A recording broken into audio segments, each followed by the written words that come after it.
Today, we're going to talk about why being creative and experimental, plus adding in proactive planning, helps you win. And these are two of our guiding principles here at Business Marketing Engine. I'm excited to share them with you and show how they work for us and how you can apply them to your business as well.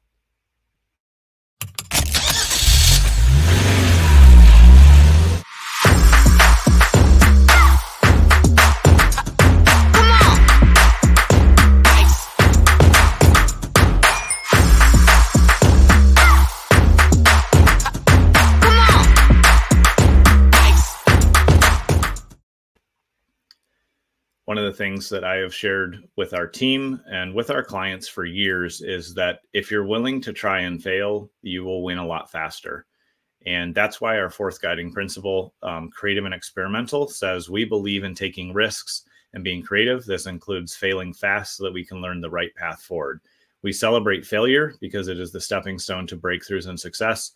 We use our BME Dirty Dog Beautiful process to create a safe place for failure and experimentation. And so as we talk about this week, how creating guiding principles and really talking about them, using them on a weekly basis, letting your team know how they work and why they're a part of the company, and letting your clients know too. When we use these things, it allows us to really create a safe space for people to be creative and experimental. And it's important to speak clearly about this. It's important to talk about what is acceptable inside of your organization. It's important to talk about what's acceptable in your client, your customer partnerships, because if you don't clearly state this, then in my experience, I've seen people come into our organization who came out of really toxic work environments and are afraid to try new things. Or I've seen clients come to us and they've stuck in a very, old school or traditional path that needs an update, but they're afraid to try and fail. And so when we share this and we implement it, we talk about a process that and a little story that I share that helps everyone kind of label and understand the process to success, the process through failure to success. And it's our Dirty Dog Beautiful process. So my dog Marley is a wonderful, doofy, not super bright all the time yellow lab mix. I love him very much. He's been with us for many years. And in the springtime, and sometimes in the fall, but especially in the springtime, after we get a lot of rains, there's parts of my yard that are like puddles and muddy and everything.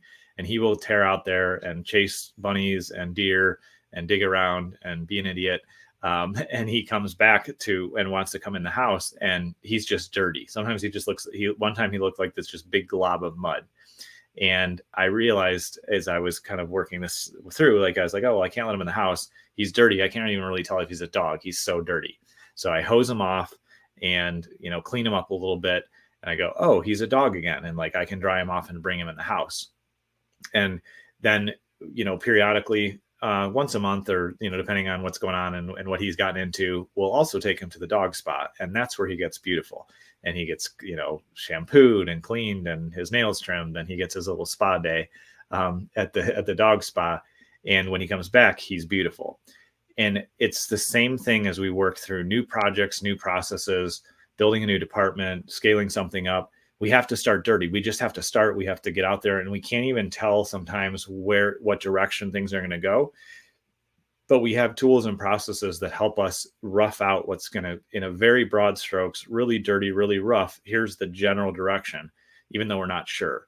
And because we're not sure and our clients aren't sure exactly what message is going to resonate with their audience, we go through a process called message testing. And we put dozens or even hundreds of different example messages out into the market, and we very quickly see what they respond to. That kind of takes us to the dog level of yep, we know we're serving this audience, and now we've got some rough framework or structure of what they're interested in, what the offer might look like. Then with that market research, with that market data straight from the audience that our clients serve, the customers of our clients, we can go, people are most interested in this topic. We saw them click through on this. We know that this gets shown the most. This is the most interesting thing. Now we can beautify that, and we can really create the sales page. We can create the offer, and we can move into testing and managing and moving into that campaign.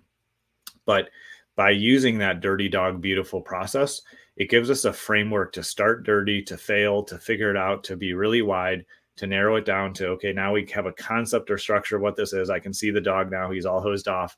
And then as we move into the beautiful phase, That's when we're really optimizing, getting results, and moving the campaign forward. And having that framework and structure, it's a simple thing that our team understands. It's a simple thing that our clients understand. And it just lays out the steps and the path forward to go from big idea, concept, unsure, to more certainty, and ultimately to clarity and beauty in how we're going to reach out in the messaging that goes out around marketing. So when we have that process in place, if we couple that with our fifth guiding principle, which says proactive planning, we make time to think ahead, schedule, and think about our focus and actions, so we can best move our team and our clients forward towards meaningful results. And so we think through those things, and we have a plan and a structure of how we're going to go through Dirty Dog Beautiful. We think about, we know this event is coming up for a client. We need to market effectively for that. Or we know that there's going to be a big push or a change or a new offer. So how do we prepare for that?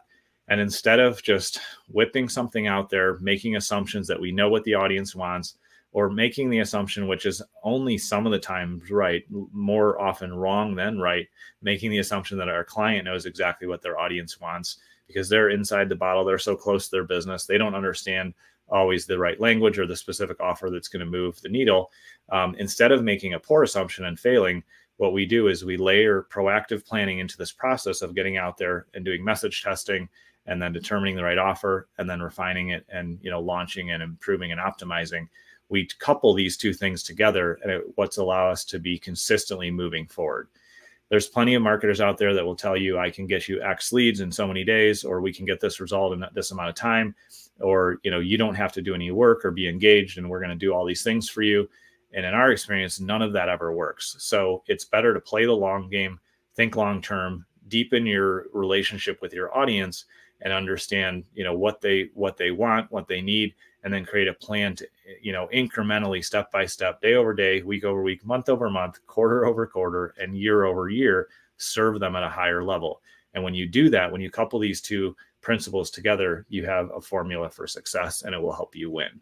So my encouragement to you is ask yourself, what's the process that you can clearly explain to yourself, to your team, to your clients, that will show them this is the iterative process. We go from kind of broad to narrowing down to refining and improving things, and then show them a plan that will say, here's the step-by-step process. And if you use the process, if you follow the system, you will continually get better and better results. Because marketing is not a flash in the pan. It's not a one-year thing. It's a multi-year process to really effectively, consistently, show leadership through your marketing to the audience that you want to serve. And when you take that long-term mindset, that's when you really are successful. So I hope this is useful. Let me know if you have any comments or questions. Let me know what else you'd like to understand in our principles, or understanding how we can apply that to your marketing. You can reach out to us at businessmarketingengine.com. You can comment down below. You can message me. Any way that we can serve and help you, I would love to do that. Thank you for taking time to tune in today, and we will see you on tomorrow's episode.